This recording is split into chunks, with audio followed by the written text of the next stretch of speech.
The first point to make is that international organizations are embedded in the international system. One of the great developments of the order that was created after the Second World War was the creation of a wide variety of international organizations that are part of the structure of international society. International organizations are also a very important part of U.S. foreign policy. So the next president will have to think about how she or he actually incorporates international organizations into the nation's strategy. The North Atlantic Treaty Organization will remain the premier political and military alliance central to the United States' understanding of its role in the world and its place.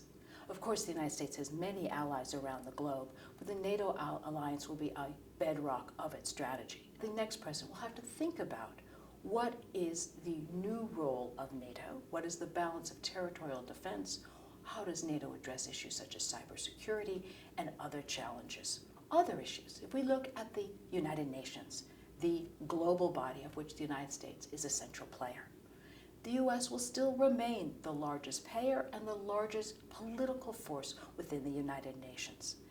Some of the questions will be how the U.S. wants to work within that body.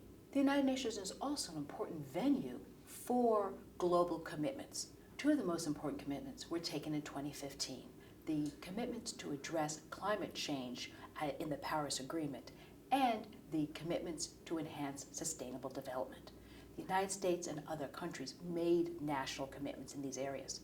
The next president will have to look at how the United States should continue to meet these commitments. I think one of the real challenges will be for the next president about how to work in international organizations to advance Americans' interests. And each presidential candidate has a very different understanding of the United States' role in the world. The new president's view of U.S. foreign policy will shape how that president works in international organizations.